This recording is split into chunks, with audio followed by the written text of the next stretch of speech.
What's up, y'all? It's your girl Cornelia back for another episode of Black News, a podcast where we break down current events, hot topics, and local stories involving Black people.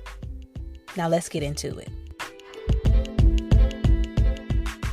First things first. Thank you. Y'all know I'm going to say the same thing again, but it's a thank you, so we like hearing that, right? Yay, we sure do. Thank y'all for doing the damn thing, liking and subscribing, all apps where podcasts can be heard. The support, y'all killing it with the support. Y'all, wherever we podcasts are, y'all finding it. And it's been doing pretty good on Facebook. I told y'all I found a way to post the podcast automatically to Facebook, and all the Facebook listeners have been chiming in. So we getting some extra traction there, and also on YouTube. Not getting a lot of YouTube viewers, but not surprised. My YouTube channel don't really be popping like that. And I'm not gonna lie and sit up here and say that I'm gonna make that change. I do what I can, but y'all doing what y'all can, and what y'all can is fantastic. So thank you for supporting the podcast. Continue to like, subscribe, rate 5 stars, and leave a comment, particularly on iTunes. Just make sure y'all doing that. Your support goes a long way. With all of that said, let's get into it.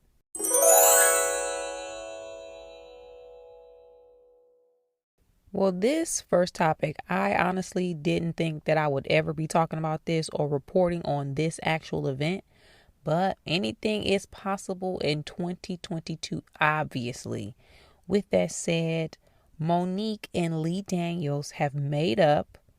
They are no longer at odds. They are not beefing anymore. They have made amends and are moving forward with friendship, business partnerships, or whatever they would like to call it, or wherever they plan to go from here. So, backstory. Y'all know Monique was in the movie Precious. Monique won an Academy Award for Precious. It was directed by Lee Daniels. It was many years ago. And it's been 13 years since Monique and Lee Daniels last spoke. 13 whole years, y'all. But recently he came on stage at one of her shows in Staten Island, and he apologized to her and made amends. And Lee said, and I quote, "I am so sorry for hurting you. Y'all, she was my best friend. We're going to do it again. And I love you. I love you. I love you." Okay. So in case y'all were like me, I forgot.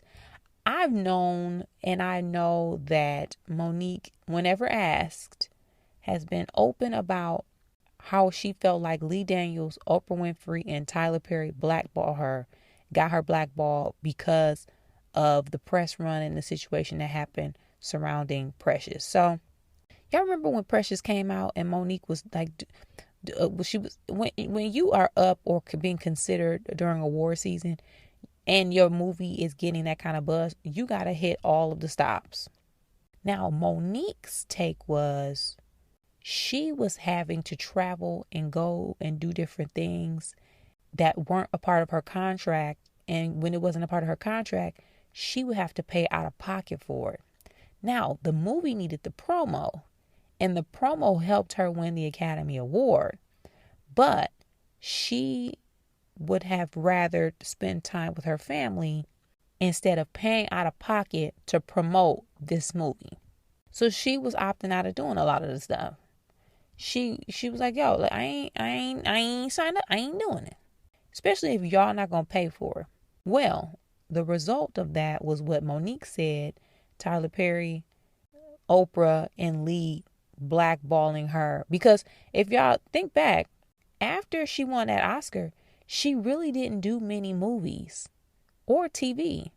And y'all know what people, they say, people be like, yo, when you win the Oscar, that opens all of the doors. Which Halle Berry recently pretty much, she deaded that whole conversation, because she said, winning the Oscar didn't open no doors. It didn't open no doors for her. Wasn't nobody kicking down her door, giving her these top-notch roles. She won an Oscar, and it was great. We all thought it was going to, blow open opportunities for Black women, and it didn't. So in Monique's case, y'all know Monique ain't gonna hold her tongue. Whenever she's asked, she'll tell you exactly what happened with her, who they are, what they need to say, what they said to her. She ain't apologizing. She has not been holding her tongue when it comes to those three. Now, I didn't know it was to the extent of her and Lee Daniels being friends before. I thought they just worked together on the movie. I had no clue that the relationship was deeper than that. But it seems like they have made amends. They are back in each other's good graces, to the point where Monique is going to be starring in his upcoming film called, let me see, it's called Demon House. So whatever conversation that they had, it worked. I do know as of recently, Monique has been, and again, I don't recall Monique ever volunteering this information. What I noticed too, whenever Monique's asked about this, she'll tell it, but then the media or social media and people will try to spin it like, why she always bringing it up? Because they keep asking her. So whatever conversation she's been having, apparently it got them two on the line and it got them to reconcile. So I'm happy for both of them. I'm glad that we are here. We have Black Hollywood is it's a small circle. And yes, you don't have to get along with everybody. You ain't got to like people. We grown. Don't nobody got time to be kikiing it up people we don't really fool with. But it's nice when legends and giants in the industry can make amends and come together and move forward, So kudos to those two for doing that. Looking forward to the movie. Y'all know I'm going to watch. So we'll probably recap within maybe a year or two to talk about the movie because, I don't know where they are in production. Who knows? But it's coming out. She going to be in it, directed by Lee Daniels. Let me know if y'all heard something else too, because I feel like I'm missing some pieces to this. But if so, just let me know. Hit me up on the socials with that additional information. And I'm going to come back and share it on Black News Podcast. Now, speaking of Halle Berry, because I briefly just mentioned her, Halle Berry did an interview with the New York Times, and the topic of her Best Actress award, that groundbreaking moment, being the catalyst for, or not even the catalyst, opening the door, like I said, for other Black women in the business. And Halle basically was like, yeah, nah, it didn't do that. Because if you remember, Halle Berry was the first Black woman to win the Best Actress Academy Award. And to this day, no other Black woman has won the Best Actress Academy Award.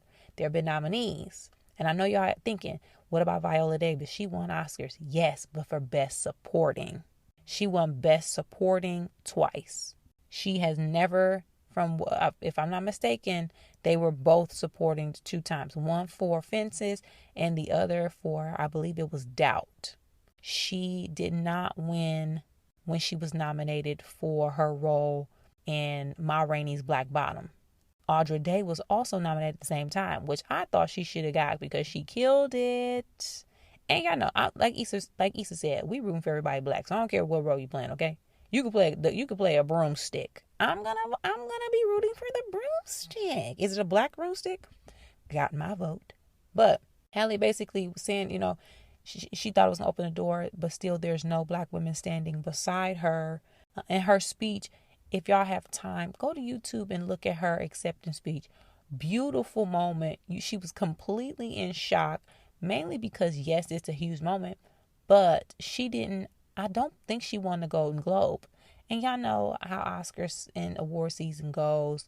If you win one award, especially Golden Globes, you automatically think, okay, then I'm going to win the Academy Award.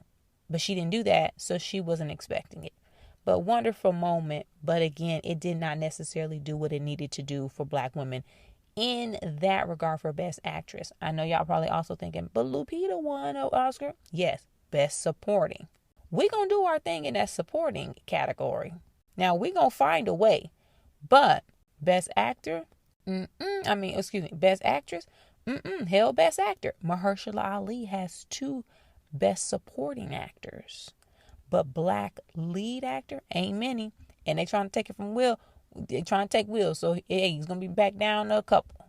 Needless to say, I bring that up to segue from the Monique story into this because it was just good to highlight. And I saw the article and I was like, yeah, that's interesting. I agree. It did not open up the door for her. It did not change the trajectory of her career per se. She could demand more money, but the roles that she was hoping for didn't really kick in. But were we expecting otherwise? Now, granted, this was about 20 years ago, so I feel like we were. But right now, are we expecting the awards process to change our careers? Because a lot of people feel like that's unnecessary. We're putting all of our eggs in one basket and we're relying too much on the approval of others. But sometimes it's good to be recognized for the hard work you're doing because it takes a long time, a lot of work, a lot of blood, sweat, tears, and money to achieve. So in Halle's case, I can see how she feels this way. But let me know what y'all thought about all of that then and now. Is it different or is it the same? Okay, y'all, my bad. Viola only has one Oscar. I said she had two. She ain't got two. Sis ain't got two. She been nominated 4 times. She was nominated for Doubt for Best Supporting. She did not win that one. She was nominated for Best Supporting for Fences. She won that one. She was nominated for Best Actress for The Help and for Ma Rainey's Black Bottom. She has 1 Oscar. I stand corrected. I did a quick Google search. I know we be on Google. Thank God for it, because your girl would have been out here telling y'all, the Black News listeners, wrong information. Y'all have been going out into the world sharing this, and we would all have been looking stupid. So, 1 Oscar for Viola Davis. Correction. Okay, on to the next topic.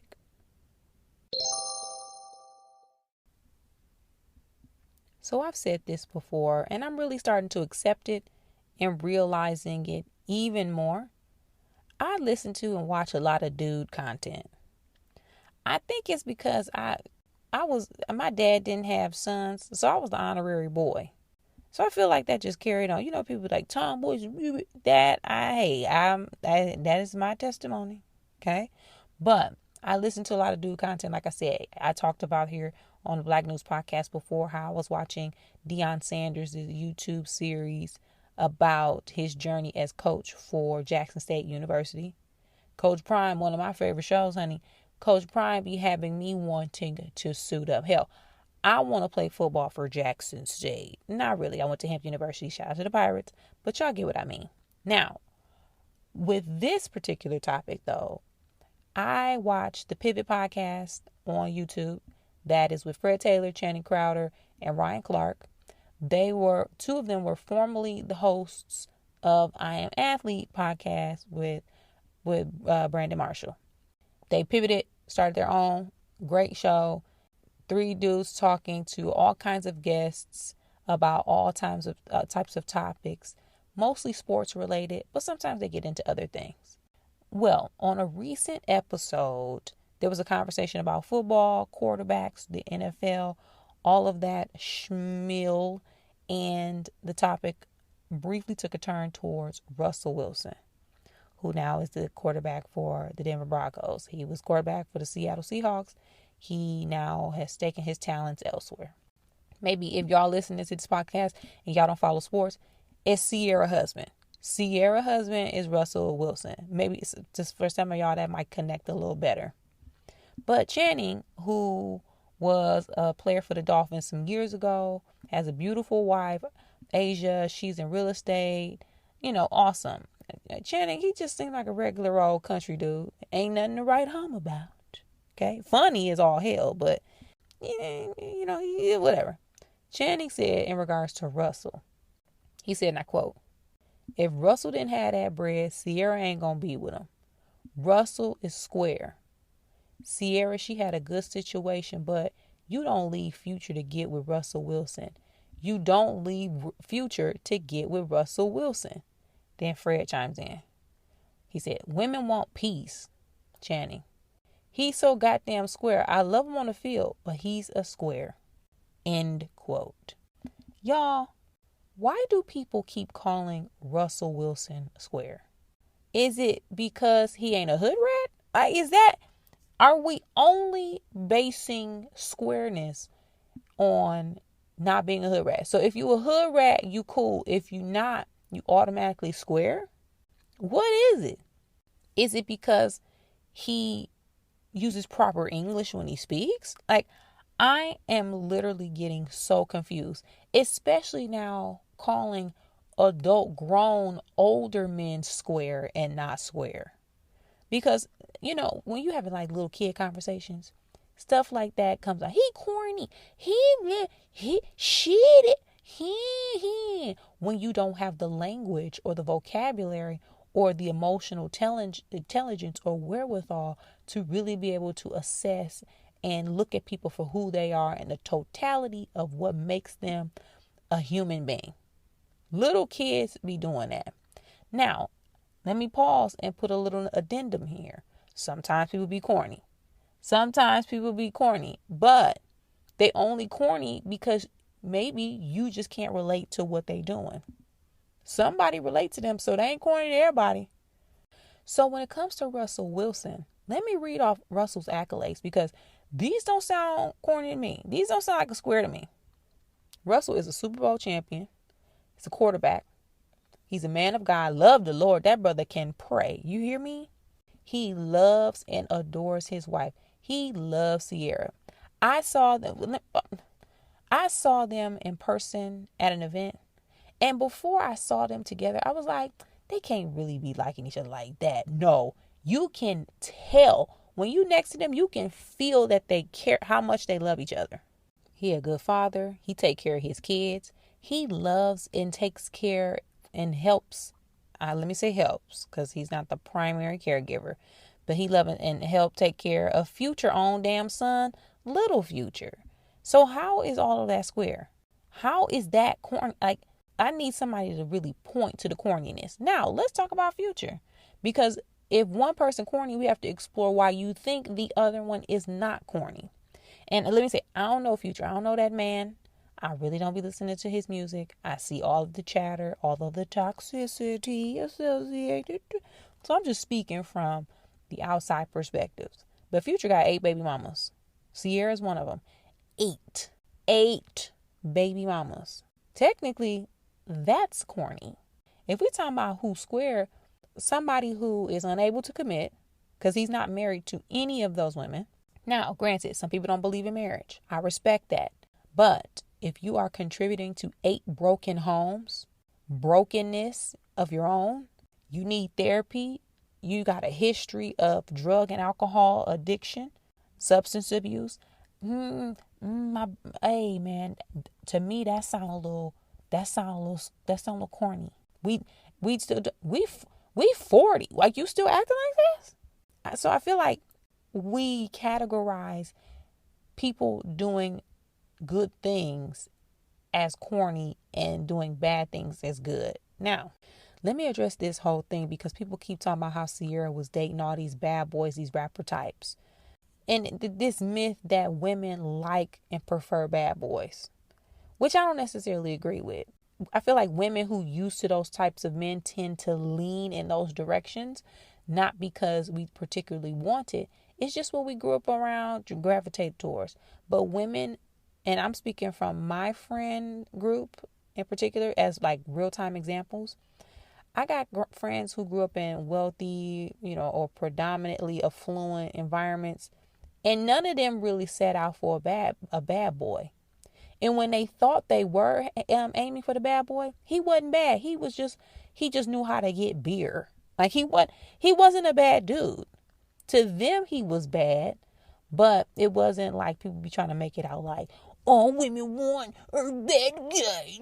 No, I'm not buying that. I don't buy it.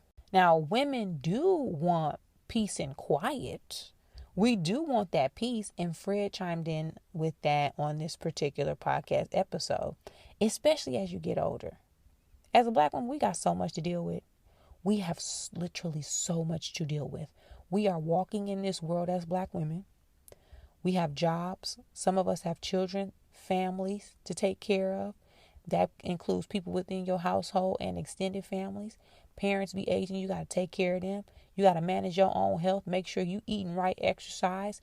Keep your natural hair looking good. We be walking around all Sunday with them damn Miss Sealy braids to make sure we on point to go out into the world. We got to keep our body up. Got a skincare routine, drinking all this water, trying to mind our business, and go to church and tithe every Sunday. Then go to therapy to make sure our mental health is right. So we not out here just being raggedy and spreading that shittiness into the world. Cooking dinner, cleaning up, making sure the car clean. Like, we doing all this other stuff. You think now, in addition to that, we got time to be dealing with some raggedy ass dude who ain't bringing who's not adding any value? No, don't nobody got time for that. Where is the man who y'all consider square? Send him over our way. Because one thing you learn, especially as an adult, when you dating somebody, you need to date, and this goes for men and women, you need to date somebody who makes your life better, who adds value. Value don't even necessarily mean money. It can mean a lot of things. But any man who don't add value should be deemed a square. That should be the new definition. Do you add value to my life? I remember Pastor Torrey, my pastor, said when he met his now wife, Sarah Jakes, who is now Sarah Jakes Roberts, he asked her, how can I serve you? How can I be of service to you? If you're not adding value in people's lives, for men and women, then you corny. With all of that said, do y'all think Russell Wilson corny? Because I don't buy it. I like Russell. I think he a good dude. And Russell played football. He'll knock you out. Even though at this point in time, we can't technically say we're going to knock people out because you're going to have flashbacks to what we'll do. And y'all going to be like, violence isn't the answer. I'm talking figuratively, not literally. But I like Russell. I like that family. I like what he stands for as a man. What y'all think about the whole situation? Corny or not, square or not, do y'all agree with Channing or do y'all agree with the other side of it? Let me know. Hit me up with your thoughts. Okay, last but not least, the Grammy Awards were this Sunday, and I want to quickly talk about winners, who was there, what was happening, and whatnot. Now, first, I went to the show. Can I tell you I haven't worn heels in 2 years? I had on a pair of heels for 20 minutes, and your girl body was in shambles. I literally feel like I just had hip replacement surgery.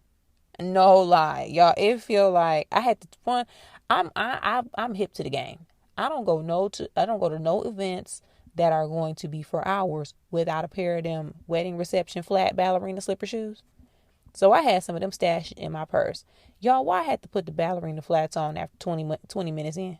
I'm talking about straight old lady. If you look at me now, I look like a hobbit the way I'm walking around. Just kneecaps on the floor. But all in all, great show. So some of the awards. Silk Sonic won big time. Y'all, they killed it. They won Record of the Year, Song of the Year. They tied for Best R&B Performance with Jasmine Sullivan. And they won Best R&B Song. All for Leave the Door Open. And remember, they put this song out. This was the only song they had for a while. They won all of this without even having dropped the album by the time the voting was underway. John Batiste won Album of the Year. Y'all know black people don't be winning Album of the Year, but he took it home. I was shocked. I ain't gonna even hold you. I thought it was gonna be somebody else. And Taylor Swift was nominated too. Whenever Taylor in the category, you can pretty much kiss the game goodbye. Taylor gonna come with that W, but not this time. John Batiste won. Tyler Creator won for Rap Album of the Year. Lucky Day, who I love me some Lucky Day. He won for Best Progressive R&B Album for Table for Two. If y'all haven't listened to that, take a listen to it. He also has a new album out, Candy Drip. But Table for Two basically is him with duets with other women in R&B. It's a great album. I love it. Doja Cat and SZA won. Jasmine Sullivan won Best R&B Album for Hotels. I'm so happy for her. I feel like Jasmine is one of, y'all know as black people, we always got fan favorites. People we really ride for that maybe just don't get the mainstream recognition that they deserve. It was kind of like how we was riding for Mary J. Blige for so long. And then when Be Without You came out, that song that she had, she came out with that like 15 years after she was performing or something. And that finally, I feel like, kicked her into that mainstream realm. I feel like that's kind of Jasmine's story. So I'm happy she won that. It was so exciting. Also, Nas performed. Y'all, why Nas still fine? Nas is... Nas, listen. Nasir Jones. Anyway, he performed. Her performed with Lenny Kravitz and also with Jimmy Jam and Terry Lewis. It was just a good night, a good time, great music. Trevor Noah was the host. Of course, he made his, slap jokes, but it went off without a hitch. Good time all around. And again, shout out to Silk Sonic for killing it. Honestly have to be honest. I have to tell the truth. I have not listened to the full album. I just haven't gotten around to it. But I'm going to do it, especially after this past weekend. So, did you guys watch? Did people that you thought were going to win? What was your score at the end of the night? Let me know your thoughts and where you landed, or if you even watched it all. Hit me up. Let me know at Cornelia. That's it for this week's episode of Black News, y'all. Thanks again. Thank you. And thank you again so much for sticking with us, supporting the podcast, liking and subscribing on all apps where podcasts can be heard, rating 5 stars, and leaving a comment. It helps more than you know, so I really, really appreciate it. And keep sharing Black News with all of your friends and family. Be sure to hit me up on social media if you got ideas for topics. Or just hit me up in general to let me know you've been listening. Let me know your thoughts. I'm at Cornelia on all platforms across the board. That's at Cornelia, like Kenny and Ophelia. Also check my website. I got some shows coming up in Los Angeles County. Hopefully get on the road soon. But for now, if you're in the LA area, hit me up. Check Cornelia.com for show dates and details.